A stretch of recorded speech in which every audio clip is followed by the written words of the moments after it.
Hi, my name's Phil. I like talking about politics, and in this video I'd like to discuss two major statements of interest from Boris Johnson's former handler, Dominic Cummings. Cummings has alleged that the government used public money to bribe mainstream newspapers not to scrutinise him, and that his sacrifice of junior staff over partygate is going to cause massive problems when the COVID inquiry gets up and running. But first, if you'd like to be notified of daily news and politics, please subscribe to the channel and click the bell notification icon. So these are two separate issues, really. One is of deep government corruption in terms of the allegations. The other is a lack of leadership that is going to bite Boris Johnson on the arse later. But I'm going to put them together because ultimately they come from Dominic Cummings. And these days I try not to discuss him too much, because you have to bear a few things in mind, although he talks a lot. First thing, he's not acting out of duty or in the public interest. He's acting out of vengeance against Boris Johnson for choosing his wife over him.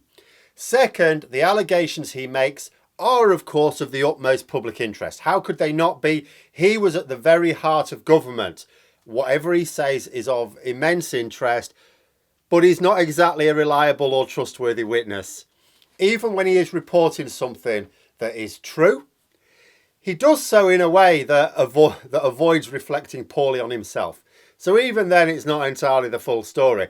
Basically, he comes up with, if he comes up with documentary proof, great. If not, take what he says with a large pinch of salt. But the latest two statements are of serious interest.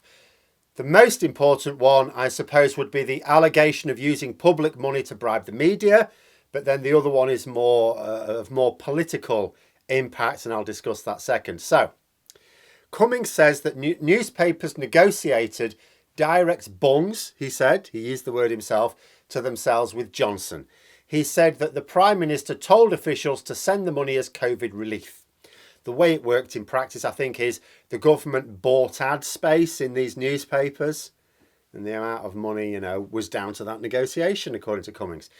As Byline Times mentions, which is the only notable newspaper that seems to be reporting on this story, by the way, the government provided a special subsidy for the mainstream press. The government have apparently not responded to the question of how much money has been spent on this scheme. Byline Times says that the government budgeted for £35 million during the first 3 months, but that the scheme is still in place now. Now, we're not saying they would have been spending a bit over £11 million a month since then, because obviously tailed off. But, this is a potentially serious allegation by Cummings.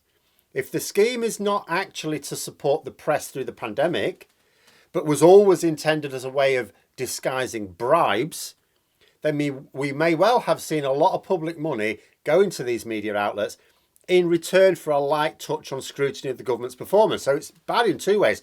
One, it's a lot of public money spent on corruption. Two, it meant that the newspapers were not reporting as they should have been.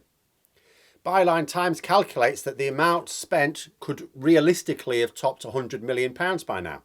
Now, that could have single-handedly allowed the government to retain the universal credit uplift instead of snatching money away from the lowest income workers. Also bear in mind that the main beneficiaries of this scheme are the papers whose ownership tends to be registered offshore, to avoid paying all those bothersome things like taxes in the UK. So yet another case of paying UK tax money that, for example, I and others have paid to people who do not pay into the system themselves. Even beyond the allegedly corrupt motives, that's unacceptable. Another alarm bell telling us that we should be banning foreign ownership of our media. If people want to set up a news outlet in the UK, it should be fully registered here, no offshore tax or other accountability fiddling, should also be owned entirely by people registered as having their permanent residence in the UK. Don't need any non-doms of any origin, thank you very much.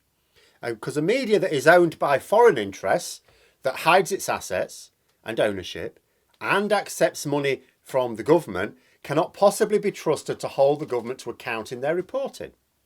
In response, the government claimed that they selected media outlets for the money which was, on the face of it, used, as I say, to pay for advertising COVID messages on the basis of who had the best engagement with audiences. Not entirely sure that's true though, is it? I don't think Byline Times themselves were approached for this scheme, and although not what you'd call a mainstream outlet, nonetheless they've got a better circulation than some of the failing brands like The Sun, haven't they? But like I say, unless Cummings produces the receipts, so to speak, we can look upon this as no more than potentially credible allegations, absolutely, and the allegations are very, very serious. But there's nothing about the facts of the case that make you think, well, actually, it's probably not true. But there does need to be more than the word of a deeply dishonest man before you can attach too much credibility onto it. It's something to be investigated, basically. But then Mr. Cummings piped up again today, because this was yesterday. And today he said another thing. Now, this time it was in response to the news that the Met Police have started talking about their fines again. So over the purdah period for the local elections, they didn't say anything because, they didn't want to influence the elections. Okay, whatever. But, I mean, we've been waiting all week for them to start talking again. They've finally done that. Said, oh, yeah, we've doubled the number of fines we've issued. So that takes the tally up to about 100 now. That makes 10 Downing Street the building with by far the most COVID law breaking going on. The very building that drafted these laws was filled with people that broke those laws the most often. But the main news of interest for me, and others I think, is that Boris Johnson is not named amongst them. As far as we know right now, Johnson has only been given one fine. And not, for what was clearly the most serious breach being investigated. Now, the police haven't finished yet, so we do not know if more will be coming. But think about what this means. The police have issued about 100 fines. One of them has gone to Boris Johnson. One of them has gone to Rishi Sunak. That means the vast majority have gone to more junior staff, some perhaps copping for several. Cummings suggests that these staff are not best pleased about being thrown under the bus while Johnson is getting away with it. He points out that many staff were told that the events, as he describes them, parties as we will, were lawful and did comply with COVID regulations. Now, I have to say that if you believe that, you're probably not the sort of person who should be working at the heart of government.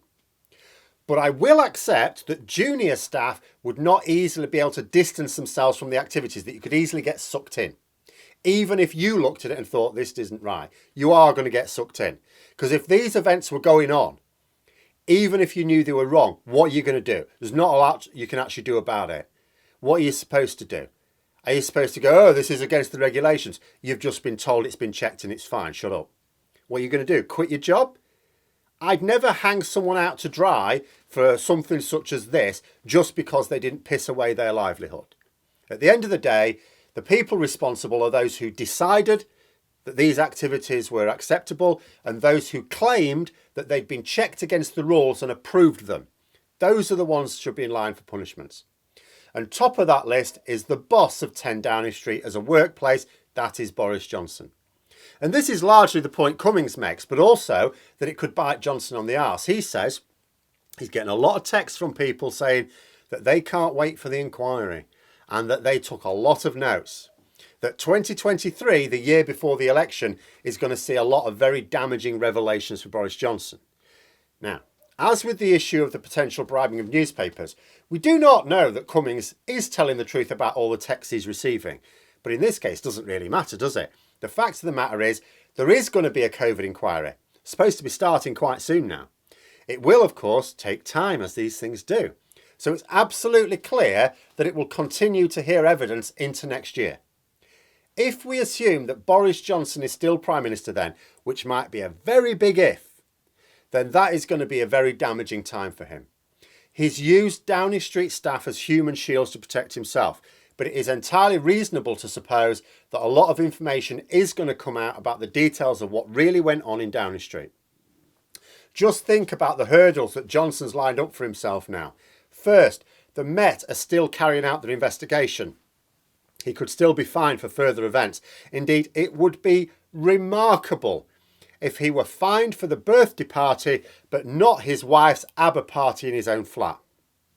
Second, Starmer will be exonerated. That'll put pressure back on Johnson for refusing to resign for his criminal behaviour when Starmer made clear that he would because it's the right thing to do.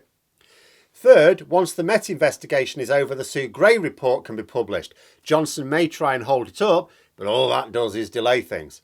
Fourth, At the same time as the Met Police have finished their inquiry and the Sue Gray report is supposed to be being published, the Privileges Committee are going to investigate Boris Johnson's potential lying in Parliament.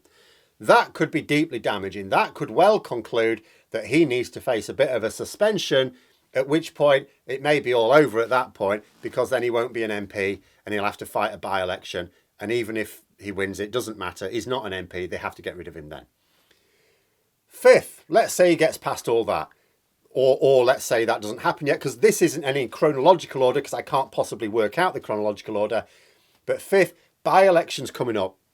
One is a red wall seat that Labour will fight very hard to win back. A second is going to be a safe Tory seat that the Lib Dems will be eyeing up. If Johnson loses both of them, massively piles the pressure on him, because it will show signs that he's losing both the red wall and the formerly safe blue wall. Sixth, the COVID inquiry is going to ensure a drip, drip, drip of government failures over a very long time. There's no chance of it all coming out, get it out of the way, throw a few dead cats out there to cover it all up, like they did with the local election results, and then get the media to move on, because it'll just keep coming. Every now and then it'll die down, and then another major revelation will emerge and it'll be back in the public conversation again. Seventh, do not imagine that people have finished leaking damaging details of these Downing Street parties. I've said for a while, strategically, you would save your biggest bombs for when it will do the most good. And when will it do the most good? If you had hold of something really damaging, when would you release it? Just before the general election. At a time when it's too late for the Tories to switch stream, when they're stuck with Johnson and forced to stand by him. That is the time when you release the photo of him dancing naked on the table, waving his willy at a picture of the Queen. And those are my thoughts. Let me know yours in the comments below. I hope you found the video interesting. If you did, please click the like button, maybe even click on the join button if you'd be interested in membership. And until next time, I'll see you later.